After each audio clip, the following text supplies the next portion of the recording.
All right, so lesson 6.6a is called discontinuities in graphs, and don't panic, you guys already know what these are. You're just going to now know a very specific name for them. So at the end of this lesson, you should be able to identify the discontinuities in a rational function. So remember, when we have a rational function, right, it's a fraction, and the numerator is a polynomial, and the denominator is a polynomial.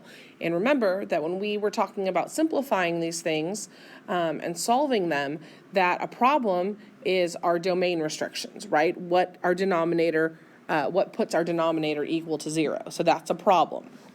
So far we've been calling these our domain restrictions, right?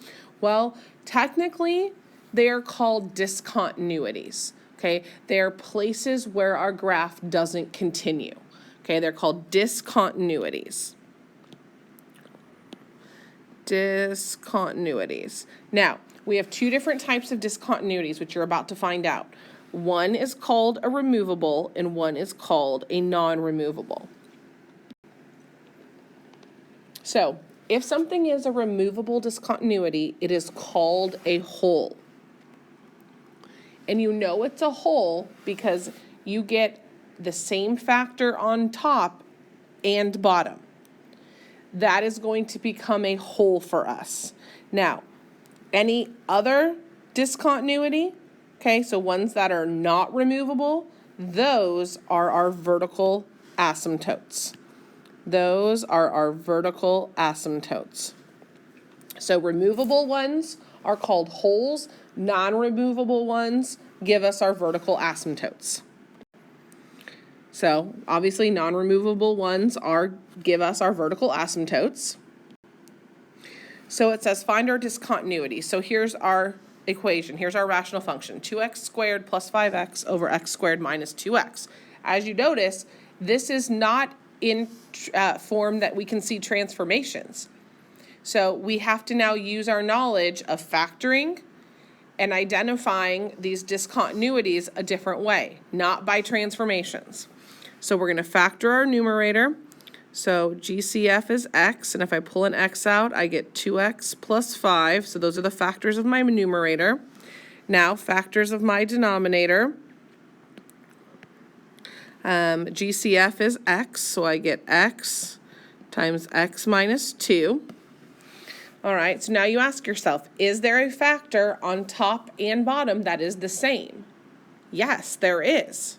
We have a factor of x. Factor of x on top, factor of x on bottom. So when we have that, here it is. Here's my factor that's on top and bottom, right? We set that factor equal to 0. What would make that 0? Well, when x was 0.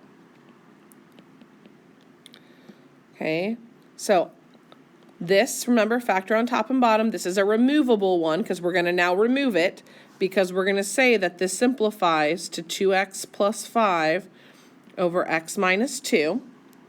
So we removed it. So if it's removable, it's called a hole. Okay, and if it's a hole, it's a point. Well, what is the x value of my hole? What makes it 0? Well, 0 does.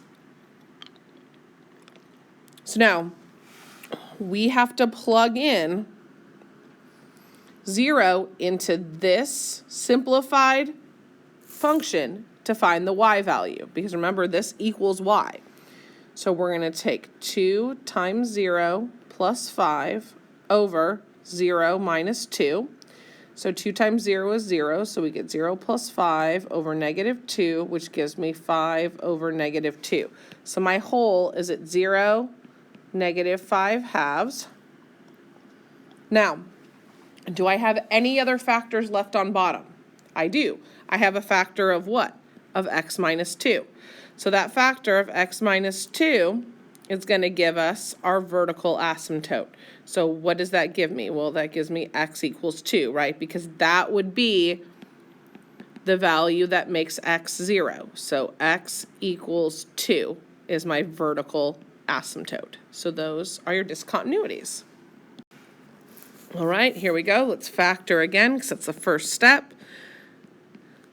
Quadratic trinomials, so two numbers that multiply to 6 and add to 5 are positive 2. 2 and positive 3. And then in the denominator, another quadratic trinomial. So I need two numbers that multiply to negative 12, but add to negative 1. So I need negative 4, positive 3.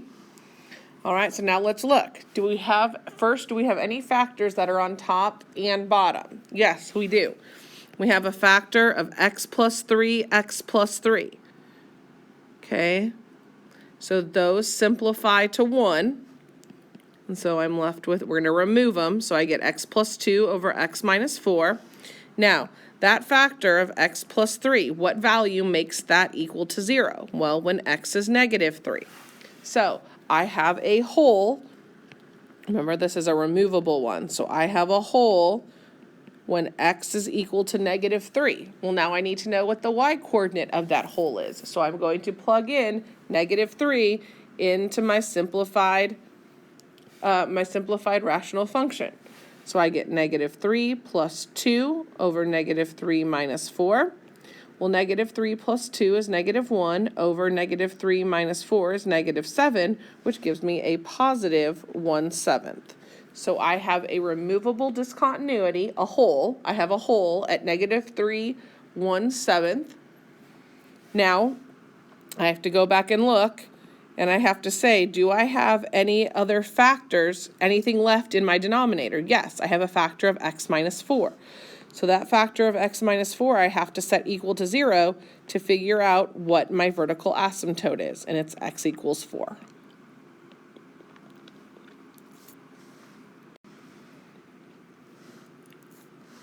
All right, what do I have? I've got x squared over x squared plus 1. All right, so x squared plus 1 does not factor because it's a plus. So this stays, right? This is just x squared over x squared plus 1. There's nothing I can do to make this any simpler. I mean, technically you could say x times x over x squared plus 1, but x squared plus 1 doesn't factor anymore. So really it's just x squared over x squared plus 1. And now, right, if I don't have a factor on top and bottom, which I don't, then I have no wholes. So what do I say about wholes? There are none. I don't have any. I do not have any removable discontinuities. But I still have a factor in the denominator, okay, that I have to set equal to 0. So what do I have to say? Well, if I said x squared plus 1 equals 0, could you come up with any numbers? Think about this. We're talking about real numbers, right? Could you come up with any real number that would make x squared plus 1 equal to 0? Well, no, because when you square a number, it always becomes positive, and any positive number plus 1 is still going to be positive, right? So vertical asymptotes, there are also none. There are none. All right. So we've got a factor of x minus 2 on top. Let's factor the bottom. So it's a quadratic trinomial, two numbers that multiply to positive 8 but add to negative 6. How about negative 4 and negative 2? All right, I have a factor on top and bottom. That's the same, x minus 2, so we're going to remove it. So that becomes 1 just over x minus 4. Fantastic. So I have a whole. Right? What's the x value of that whole? It's 2, because when x minus 2 equals 0, you get x equals 2. Well, now I have to plug that into my simplified function to find the y-coordinate. So 1 over 2 minus 4. So that's 1 over negative 2, which is negative 1/2. So my whole is at 2 negative 1/2. Now, I still have factors on the bottom that could be set equal to 0, so I have to do it to find my vertical asymptote, right? So I set x minus 4 equal to 0, so my vertical asymptote is at x equals 4.